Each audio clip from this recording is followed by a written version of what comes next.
Today's story is truly horrifying, so for the first time on this channel, I have to give a warning.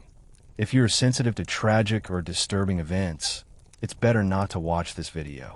For everyone else who decided to stay, welcome.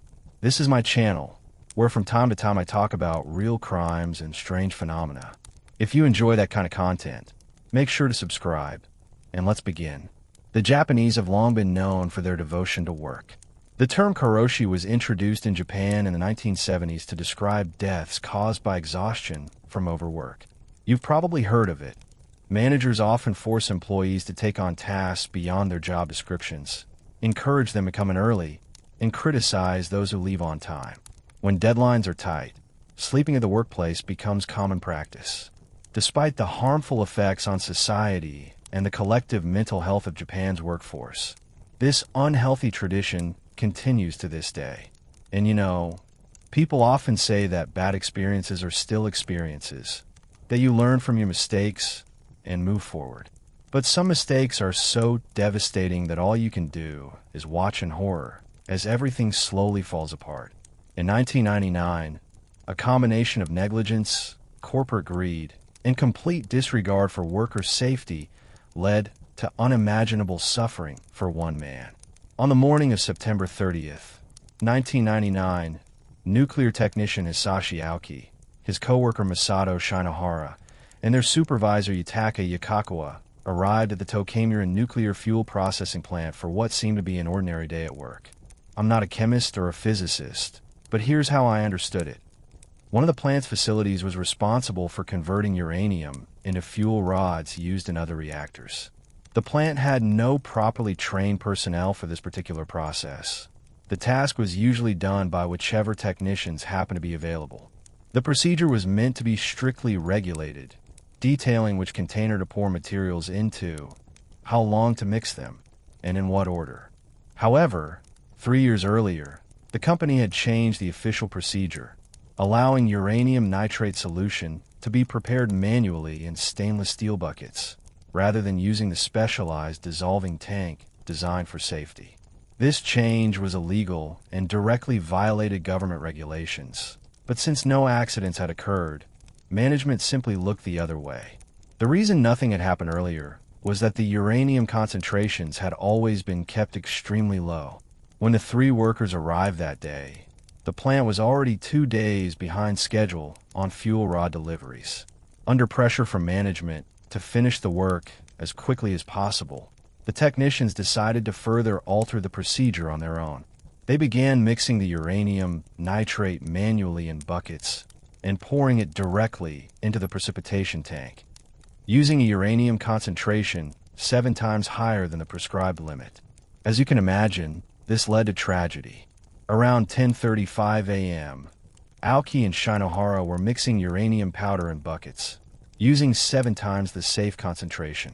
Aoki leaned over the precipitation tank to assist Shinohara, who was standing on a platform and pouring the mixture in. Suddenly, the gamma radiation alarm went off. Aoki, Shinohara, and Yukawa realized immediately that they had made a catastrophic mistake. According to reports, all 3 saw a bright blue flash, the Cherenkov radiation effect, which occurs when charged particles travel faster than light through a medium like water. This phenomenon releases massive energy, accompanied by a shockwave similar to a sonic boom from a supersonic jet or a bullet. It confirmed that an uncontrolled nuclear chain reaction had begun. In that instant, the room was flooded with deadly radiation. Aoki, who was standing closest to the tank, received the highest dose. Shinohara, who was beside him, received slightly less. And Yukawa, who had been sitting at a computer several meters away, received the least. To give you an idea of the scale, the internationally recognized annual radiation safety limit for a human is 20 millisieverts. A dose of 5,000 millisieverts is considered lethal. In a single moment, Hisashi Ouchi absorbed 17,000 millisieverts, more than 3 times the fatal dose. Shinohara received a radiation dose of 10,000 millisieverts, while Yukawa received about 3,000. The 3 men immediately tried to run, but they didn't get far.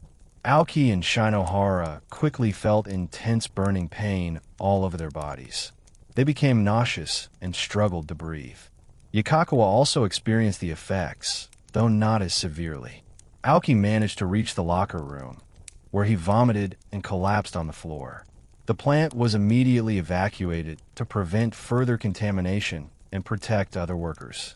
Aoki, Shinohara, and Yukawa were rushed to the National Institute of Radiological Sciences in Chiba. However, because of the severity of Aoki's condition, he was quickly transferred to the University of Tokyo Hospital, which had better equipment and more specialized staff to handle such cases. That evening, on September 30th, Aoki arrived at the hospital. He was carried in on a stretcher and taken to a private room in the intensive care unit, where a nurse began monitoring him. She later noted that aside from his swollen arm and skin that looked as if it had been freshly burned, he appeared to be in decent shape, alert, talkative, and even friendly. One nurse remarked that, in her opinion, he looked well enough to go home that same day. Little did they know, they were witnessing the beginning of one of the most horrific medical cases in history. Once doctors learned that Aoki had been exposed during a nuclear accident, they ran tests on his bone marrow to assess the damage. What they discovered was horrifying. They realized that this was no ordinary case. The human body contains countless cells that die and regenerate constantly, guided by the chromosomes in our DNA, which act as blueprints for repair and replication. Without functioning chromosomes, survival is impossible. In Aoki's case, his chromosomes had been so violently shattered by radiation that the samples appeared under the microscope like a soup. Many were broken apart like glass, scattered, and almost impossible to identify. Others had fused together in strange, chaotic ways. His body no longer had the genetic instructions it needed to create or repair cells. His chromosomes had become useless debris. The doctors could hardly believe what they were seeing. If the damage was this severe, how could the patient appear so stable and even cheerful? They concluded that Aoki was in what's known as the walking ghost phase, a brief period of apparent health following acute radiation exposure. It can last for hours or days, depending on a dose. Before the explosion, his remaining cells were still functional, which explained his temporary strength. But once the full effects of radiation poisoning set in, everything would collapse. Simply put, Aoki's body was a ticking time bomb, and his unimaginable suffering was about to begin. In addition to total chromosomal destruction, his white blood cell count plummeted, leaving him dangerously vulnerable to infections and diseases. To protect him, the lead physician, Dr. Kazuhiko Maikawa, ordered that Aoki be moved to a sterile isolation room, where he would be shielded from all external pathogens. But Dr. Maikawa knew that this alone would not save him. To give Aoki even a slight chance of survival, his body needed a supply of healthy chromosomes, new, functioning cells to replace the ones that had been destroyed. The doctor decided to try an experimental cancer treatment called a hematopoietic stem cell transplant. This procedure required extracting healthy bone marrow stem cells from a donor and transplanting them into the patient, allowing his body to hopefully regenerate healthy cells on its own. The only major condition for this treatment to work was that the donor's immune system had to be compatible. Fortunately, Aoki had a sister who was found to be a perfect match. The operation was performed successfully, and for a time, there was a glimmer of hope. The family was deeply concerned, knowing that Aoki had become the first person in history to undergo such a treatment after nuclear exposure. Dr. Maikawa made sure the family could visit him daily. He wanted them to understand the reality of the situation, so that any false hopes would fade and they could begin to prepare for the worst. Meanwhile, Aoki himself seemed unaware of how serious his condition truly was. One nurse recalled him asking, "I thought I could leave the hospital in a month or so, but it's going to take longer, isn't it?" Later, he even asked, "When you're exposed to radiation like this, is there a chance you could get leukemia or something?" He didn't know that he wouldn't live long enough for leukemia to even develop. As time passed, the physical symptoms of radiation poisoning began to appear. Aoki's skin lost its elasticity and started peeling away. The medical staff noticed that whenever they removed a piece of medical tape, large chunks of skin came off with it. They stopped using adhesive materials altogether. Soon, fluid began filling his lungs, making it difficult for him to breathe. By this point, even moving or speaking was painful and exhausting. Yet, his spirit seemed unbroken. He still smiled and told his wife, "I love you." According to the nurses, that moment was both heartbreaking and deeply moving.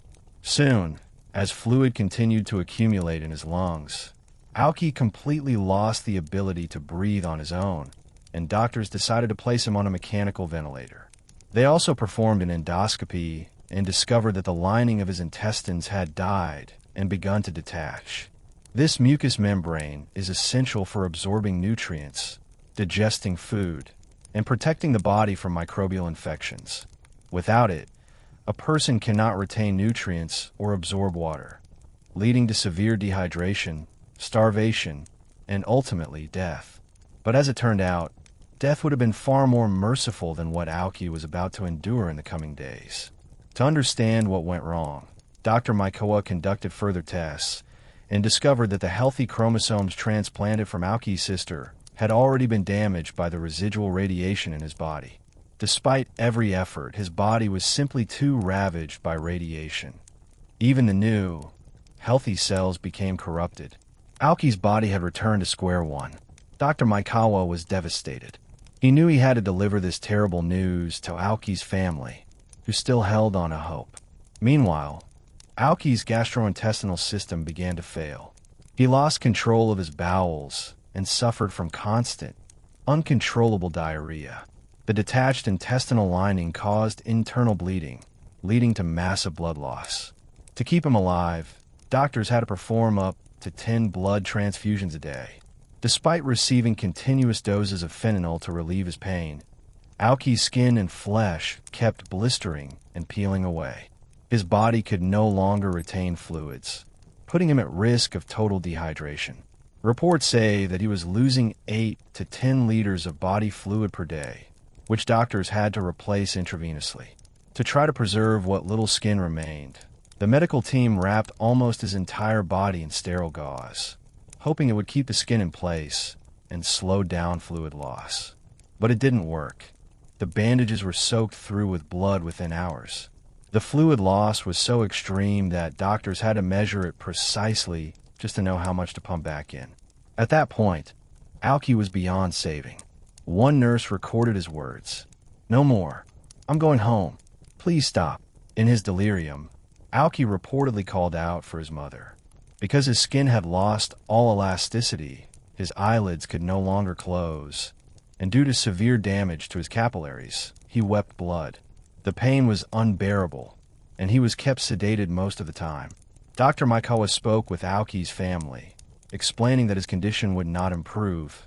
In fact, it would only get worse. The family begged him to do everything possible to save him, so the doctor tried one last option, a massive skin graft using lab-grown skin. He hoped that if the artificial skin took hold, it would help retain body fluids and buy time for further treatment.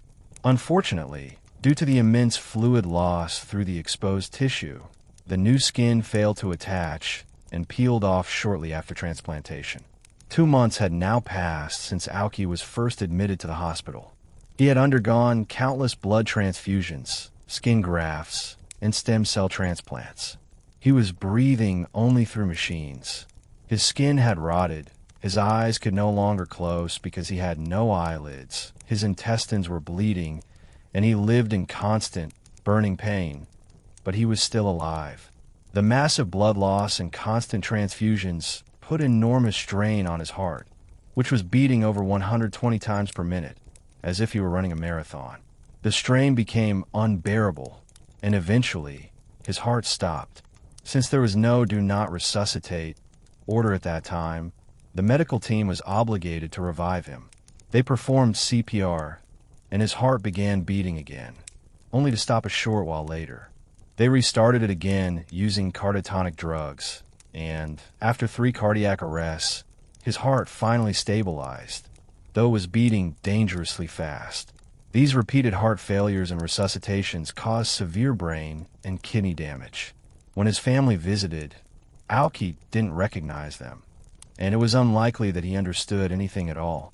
By then, his survival depended entirely on machines. His immune cells had mutated and begun attacking his remaining healthy white blood cells. Within a short time, he had none left, meaning even a common cold could have killed him within hours. On the 81st night after he was hospitalized, Dr. Maikawa gathered Aoki's family and told them the truth, that there was no hope left, and that if his heart stopped again, they should not attempt resuscitation. The family agreed and signed a do not resuscitate order, hoping to spare him from further agony. On the 83rd day after the accident, Hisashi Ouchi's heart stopped for the final time, and he passed away. It's difficult to say who exactly was to blame for this tragedy. Of course, the primary fault lies with the company that employed Ouchi. But can we really blame the doctors, who did everything in their power to save him, or his family, who clung desperately to hope? No one deserves what Ouchi went through, and the more people learn about his story, the less likely such horrors will ever happen again.